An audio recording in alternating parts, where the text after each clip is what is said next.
நமச்சிவாய Jai Varahi. December மாத பலன்கள். அன்பு நேயர்களே, டிசம்பர் மாதத்தை பொறுத்த வரையிலும் 2 கிரகம் அஸ்தங்கமாது. அதாவது சூரியன்கிட்ட நெருங்கக்கூடிய எந்த கிரகமானாலும் செயலை இழந்துவிடும். ஏன்னா சூரியன் மிகப்பெரிய தாங்க முடியாத ஒரு யாக வேள்வி, அது ஒரு நெருப்பு பிம்பம். அப்போ நெருப்பு பிழம்பு அப்படி வச்சுப்போம். ஒரு யாகத்தில் ஒரு பெரிய யாகம் செய்கிறோம், அந்த யாகத்தில் என்னெல்லாம் பொருள் போடுறோமோ போட்டதெல்லாம் பவுடர் ஆகிடும், பஸ்மம் ஆகிடும், எரிஞ்சிடும். ஒன்றுமே திரும்ப நமக்கு கிடைக்காது, அது அருளாக தான் நமக்கு கிடைக்கும். அப்போ இந்த டிசம்பர் மாதத்தை பொறுத்தவரையில் 2 கிரகங்கள் சூரியனோடு நெருங்கி செல்கின்றன.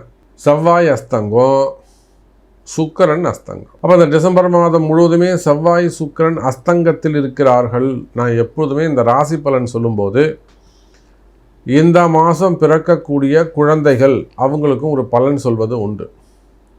அப்போ அந்த டெலிவரி வச்சுருக்கக்கூடியவங்க மேபி அப்படிங்கிற நாள் பார்த்து, ஆப்ரேஷன் நாள் பார்த்து பண்ணுறது சிறப்பு. அது வேணும்னா ஹெல்ப் வேணுன்னா கால் பண்ணுங்கள், நாள் குறிக்கணும். முடிஞ்ச வரையிலும் டிசம்பர் 20 தேதிக்கு மேலே நாம் அந்த டெலிவரி டைம் ஆப்ரேஷன்ஸோ இல்லை டெலிவரியோ வச்சுக்க முடிஞ்ச அளவுக்கு ஒரு 10 நாள் தள்ளி போடுங்க. டிசம்பர் 20 தேதிக்கு பிறகு ஏன்னா அந்த செவ்வாய் அஸ்தங்கம் ஆகாது. அதுவும் ஆண் குழந்தையாக இருந்ததுனாக்கா செவ்வாய் அஸ்தங்கம் வீரியம் நமக்கு ரொம்ப முக்கியம். அதனால் 2 கிரகங்கள் இந்த டிசம்பர் மாதத்தில் அஸ்தங்கம் அடைகின்றன. 1 சுக்கிரன், 1 செவ்வாய். அஸ்தங்கம்னா 0 செயல்பாடு, அதால் பிரயோஜனம் இல்லைன்னு அர்த்தம்.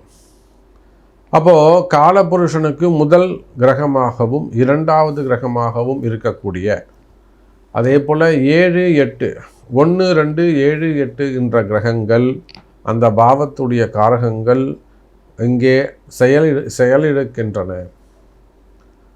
சூரியனோடு அஸ்தங்கம், ஆனால் குரு பகவான் சிறப்பாக இருக்கிறார். இவங்களுக்கு குருவுடைய பார்வை கிடைக்கிறது. அப்போ இந்த டிசம்பர் மாதம் எப்படி இருக்கும் அப்படின்னு கேட்டிங்கனாக்கா, பணவரவு, தனவரவு, செயல்பாடுகள், குறிப்பாக இடம் சம்பந்தப்பட்ட பிரச்சனைகள், இடம் வாங்குவது, வீடு கட்ட ஆரம்பிக்கிறது, பூஜை போடுறது, அல்லது ஹோம் லோன் சம்பந்தப்பட்ட பிரச்சனைகள் எல்லாம் தீர்வு கிடைக்கும். நிறைய வீடு கட்டுறீங்க அல்லது ஒரு இடம் வாங்கிறதுக்காக ஏதேனும் ஒரு லோன் வாங்கியிருக்கீங்க, 42 லட்சம், 50 லட்சம், 80 லட்சம், போயிட்டு ஏதேனும் சிக்கல்லாம் மாட்டிக்கிட்டீங்க, அதெல்லாம் அங்கே தடைபடாமல் இருக்கும். என்னால் சமாளிக்கவே முடியல சாமி, இந்த கடனை என்னால் கட்டவே முடியல சாமி, இந்த வீடை விற்றுலான் இருக்கேன், நான் வீடை விற்க மாட்டேங்குது, அந்த இடத்த விற்றே நான் கொடுத்துடலான் இருக்கேன், இடம் விலை போக மாட்டேங்குது, நம்ம வாங்கினதை விட கம்மியாக கேட்குறாங்க. ஸோ இந்த மாதிரி நீங்கள் ஏதாவது ஆடியோ அல்லது பிஸ்னஸ் ரிலேட்டடாக, மெயினாக பிஸ்னஸ் ரிலேட்டடாக அல்லது வீடு சம்பந்தப்பட்டது, நிலபலங்கள் சம்பந்தப்பட்டது, வம்பு வழக்குகள் சம்பந்தப்பட்டது, உங்களுக்கு வரவேண்டிய பணங்காசுகள், ஏதாவது சொத்தில் ஏமாற்றங்கள், இதெல்லாம் உங்களுக்கு இருக்குமேயானால் கவலை வேண்டாம் அன்பர்களை. இந்த டிசம்பர் மாதம் இதெல்லாம் கொஞ்சம் சரியாகக்கூடிய கால நேரம். அப்போ இந்த செவ்வாய் அஸ்தங்கம்னா என்னங்க அர்த்தம்? நிலபலங்கள் சம்பந்தப்பட்டது, வீடு வாசல் சம்பந்தப்பட்டது. சுக்கிரன் கடன் சுமைகள் சம்பந்தப்பட்டது. இன்னும் சொல்லப்போனால் அந்த சினிமா துறையை கூட நீங்கள் எடுத்துக்கலாம். சினிமா துறை, அப்புறம் ஆர்கிடெக்டு, டெக்கரேஷன்ஸு, ஈவெண்ட் மேனேஜ்மெண்ட்ஸு, அந்த மண்டப டெக்கரேஷன்ஸாக செய்கிறாங்களே அந்த மாதிரியான டெக்கரேஷன்ஸு, எலிவேஷன்ஸு, அப்புறம் பிளாஸ்டிக் ப்ராடக்ட்டு, பிளாஸ்டிக் டோர்ஸ், அது மாதிரிலாம் பண்ணால் பிளாஸ்டிக் ஃபுல்லாக இண்டஸ்ட்ரி, பிளாஸ்டிக் இண்டஸ்ட்ரி ஃபுல்லாகவே எடுத்துக்கலாம். அலங்காரங்கள், ஹோம் அப்ளையன்சஸ்ஸு, இதெல்லாமே சுக்கிரனுடைய காரகத்துவம் தான். அப்போ இந்த மாதிரியான பிஸ்னஸ் செய்யக்கூடியவர்கள், அதில் உங்களுக்கு ஏதேனும் கஷ்டங்கள் இருக்குமேயானால், டூர்ஸு, ட்ராவல்ஸு இதெல்லாம் நடத்தக்கூடியவர்கள், இவங்க எல்லாருக்குமே கூட கஷ்ட நஷ்டங்கள் இருக்குமேயானால் சரியாக போகுது. ஸோ நம்ம தனித்தனியாக பார்த்துட்டு இருக்கிறவானா, இப்போ ஒவ்வொரு ராசிக்கும் உங்கள் ராசிக்கு எப்படி இருக்குன்னு பார்த்துடலாம் வாருங்கள். அன்பார்ந்த மகர ராசி அன்பர்களே, டிசம்பர் மாதம் மகர ராசி என்பர்களை தொலைத்ததையெல்லாம் திரும்ப பெறுகின்ற மாதம். கையில் காசு வச்சுருந்தேன் சாமி, தொலைச்சிட்டேன். என்னெல்லாம் நான் சேமிப்பாக சேர்த்து வச்சுருந்தேனோ அதெல்லாம் பிஸ்னஸ்ங்கிற பேரில் போட்டுட்டு நான் தொலைச்சிட்டேன். வீடை வச்சுருந்தேன், விற்றுட்டேன். வண்டியை வச்சுருந்தேன், கொடுத்துட்டேன். அல்லது ஒரு இடம் வச்சுருந்தேன், அதெல்லாம் எடுத்து பிஸ்னஸில் போட்டுட்டேன். இப்போ கையில் என்ன இருக்குது சார்? இப்போ ஒன்றும் கிடையாது சார், கடன் தான் இருக்குது. அப்போ இந்த 7.5 சனியில் கடந்த காலங்களில், அதாவது இப்போ புதுசாக 7.5 சனி கூட சிறப்பாக இருந்திருக்கும். 7.5 சனி கூட நான் கிராஸ் பண்ணி வந்துட்டேன் சாமி. ஆனால் இப்போ சமீப காலமாக ஒரு 18 மாதத்துக்குள்ளே நான் சொல்கிறது, ஒரு 1.5 வருஷத்துக்குள்ளே மகர ராசி என்பர்கள், ஒரு குறிப்பிட்ட மகர ராசி என்பர்கள் ஒரு 20%, குறிப்பிட்ட 20% மகர ராசி அன்பர்களுக்கு வாழ்க்கை அப்படியே தலைகீழாக மாறி போச்சு. அதுக்கு முன்னாடி வரலும் சிறப்பாக இருந்திருப்பாங்க. 2024 ஆகஸ்டுக்கு வரையிலும், 2024 ஆகஸ்ட் வரையிலுமே கூட மகர ராசி என்பர்கள் நல்லாவே சிறப்பாகவே இருந்திருப்பாங்க. கொஞ்சம் அப்படியே மேனேஜ் பண்ணி வந்திருப்பாங்க, கட்டி காப்பாற்றி கொண்டு வந்திருப்பாங்க. ஆனால் இந்த ஜனவரிக்கு பிறகு இந்த ஒரு 20% மகர ராசி என்பர்கள் எல்லாமே பொசிஷன் மாறி போயிருக்கும், தலைகீழாக மாறி போயிருக்கும். அதுக்கு என்ன காரணம்?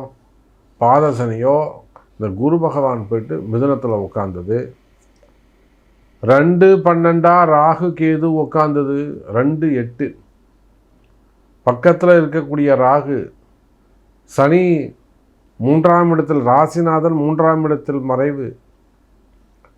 இதோட கூட உங்கள் 12ஆம் பாவத்தை சனி பகவான் பார்க்கிறது. இப்படி பல கிரக அமைப்புகள். மகர ராசி என்பர்களே, உங்கள் கஷ்டத்துக்கான காரணம் என்னன்னு உங்களுக்கு தெரியாது. எனக்கு ஏன் ஒன்றுமே நடக்கலை? ஆந்திராவிலேருந்து தெலுங்கானாவிலேருந்து ஒருத்தர் ஒரு கிளைண்ட்டு கால் பண்ணுறாங்க, மிகப்பெரிய அரசியல் குடும்பத்தை சேர்ந்தவருங்க. எனக்கு ஏன் சாமி நல்லது நடக்கலை? ஸோ எல்லாமே ஒரு பெரிய லிங்க் இருக்குது, எனக்கு எதுவுமே நல்லது நடக்க மாட்டேங்குது, திடீர்னு எனக்கு இந்த மாதிரி ஒரு லாஸ் ஏற்பட்டது, ஒரு ஏமாற்றம் ஏற்பட்டது அப்படின்னு கேட்குறாங்க. அப்போ மகர ராசி அன்பர்களே, நீங்கள் யாராக இருந்தாலும் சரிதான், நிச்சயமாக இனி வரக்கூடிய காலங்களில் படிப்படியாக நீங்கள் ஜெயிக்க போகிறீங்க. உங்களுக்கு எந்த மாதிரியான கஷ்டங்கள் இருந்தாலும் கவலை வேண்டாம். மகர ராசி அன்பர்களே, உங்களை காப்பாற்ற முடியும். உங்களுக்கு என்ன வேணும்னு சொல்லுங்கள். சாமி, எனக்கு அந்த போஸ்டிங் வேணும், எனக்கு அந்த பதவிகள் வேணும், எனக்கு ஒன்றுமே வேணாம் சாமி, எனக்கு ஒரு நிலையான வருமானம் வேணும், என் குடும்பத்தை காப்பாற்றுறதுக்கு ஸ்டாண்டர்டு இன்கம் எதுவுமே நான் இல்லாமல் இருக்கேன், வருமானமே இல்லாமல் இருக்கிறேன், எனக்கு அந்த இன்கம் இருந்தால் போதும் சாமி, எனக்கு ஆசையே இல்லை. இதுதான் சூப்பர். அப்போ வேலை இல்லாமல் இருக்கக்கூடிய மகர ராசி அன்பர்களே, நிறைய மகர ராசி அன்பர்கள், அதில் கவர்மெண்ட் ஜாபில் இருக்கக்கூடியவங்க நிறைய சஸ்பெண்ட் இருக்கலாம், பனிஷ்மெண்ட் இருக்கலாம், சஸ்பெண்ட் இருக்கலாம், அல்லது என்கொயரிகள் இருக்கலாம், வீண்படி அவமானங்கள் இருக்கலாம். அதே போல் ப்ரைவேட் ஜாப், அந்த ப்ரைவேட் ஜாப்லேயும் அவங்களுக்கு நிறைய ட்ரபுள்ஸ் இருக்கலாம், அங்கேயும் நிறைய எதிரிகளால் வரக்கூடிய பிரச்சனைகள் இருக்கலாம். அப்போ நிச்சயமாக எனதருமை மகர ராசி அன்பர்களே, இந்த டிசம்பர் மாதம் முதல் பல தோல்விகள் வெற்றிகளாக மாறும். எனக்கு ஒரு வம்பு வழக்கு இருக்குது, ஒரு கோர்ட்டு கேஸ் இருக்குது, ஒரு போலீஸ் கேஸ் இருக்குது, ஒரு பஞ்சாயத்து இருக்குது, அல்லது பிஸ்னஸில் ஒரு ப்ராப்ளம் இருக்குது. இந்த மாதிரியெல்லாம் போட்டி பொறாமைகள் அல்லது எதிரிகளால் வரக்கூடிய பிரச்சனைகள் இவையெல்லாம் இருக்குமேயானால் கவலை வேண்டாம். மகர ராசி அன்பர்களே, இந்த டிசம்பர் மாதத்திலிருந்து வெற்றி உறுதியானதாக இருக்கும். குறிப்பாக குடும்ப பிரச்சனைகள், உறவு முறைகளில் வரக்கூடிய பிரச்சனைகள், ரிலேஷன்ஷிப்பில் வரக்கூடிய ஏமாற்றங்கள், என் வீட்டுக்கார் இப்படி பண்ணுவார்னு நினைக்கவே இல்லை, என் ஒய்ஃபு இந்த மாதிரி ஒரு வார்த்தை சொல்லுவாங்கன்னு நினைக்கவே இல்லை, அப்படியே அவங்க அம்மா மாமியாரால் வரக்கூடிய பிரச்சனைகள், மெயினாக இந்த மாமியாரால் தான் பல பிரச்சனை. பொண்ணை 4 திட்டி போய் உங்கள் வீட்டுக்காரோடைய ரெடின்னு சொல்கிறதுக்கு இந்த அம்மாக்களுக்கு வாய் வர மாட்டேங்குது. கணவர்கிட்ட தான் நீ இருக்கணும்னு சொல்ல மாட்டேறாங்க. அப்போது இதெல்லாம் மகர ராசி குடும்பத்தில் வரக்கூடிய பிரச்சனைகள், குடும்ப பிரச்சனைகள், கணவன் மனைவியிடையே வரக்கூடிய பிரிவுகள், மன வருத்தங்கள், மனக்கசப்புகள் இருக்குமே. ஆனால் இந்த குடும்ப பிரச்சனைகள் தீரக்கூடிய மாதம். அப்போது பிரிந்த உறவுகள் மீண்டும் ஒன்று சேரும். கவலை வேண்டாம் மகர ராசி அன்பர்களே. காதலர்களாக இருக்கலாம், கணவன் மனைவியாக இருக்கலாம். அதே போல் 2வது திருமணம், லேட் மேரேஜஸ். அன்றைக்கெல்லாம் நம்ம மெட்ராஸில் இருக்கக்கூடிய மந்தவெளியில் இருக்கக்கூடிய ஒரு குழந்தை 38 வயசாகிடுச்சு, செகண்ட் மேரேஜஸ், ஜாதகம் பார்க்க வராங்க. நாம் என்ன சொல்கிறோமோ சொல்கிறத கேட்டாங்க, வேலைக்கு போயிட்டு இருக்காங்க. அதான் எதுவுமே வேணாமா, நீ போய் நம்பி அவரை குடும்பம் பண்ணு, வீட்டிலே இருந்து வாழ்ந்தா போகிறோம், குடும்பம் பண்ணா போகிறோம். வாராகி நல்ல வரனை தேடி கொடுத்தாங்க. அதை போல் எங்கே இருந்தாலும் அந்த குழந்தை போய் வாழ்கிறதுக்கு தயாராகணும். நான் இங்கே தான் இருப்பேன், எனக்கு வேலை தான் முக்கியம்னு பேசிக்கிட்டு இருக்கக்கூடாது. நம்பிக்கையோடு வாராகி நம்பினாங்க, குருநாதரை நம்பினாங்க, நல்ல வாழ்க்கை துணை அமைஞ்சது அவங்களுக்கு. அப்போ அதே போல் உட்கார வச்சு கவனித்து சாப்பாடு போகிறது, நீங்கள் வேலைக்கே போவானாமான்னு காப்பாற்றுறதுக்கெல்லாம் வாராகி அளவு செஞ்சு கொடுத்தாங்க. அப்போ மகர ராசி என்பர்களே, எல்லாவற்றிலும் எல்லா வகையிலும் வெற்றியை தருகிறாள் வாராகி டிசம்பர் மாதத்தில்.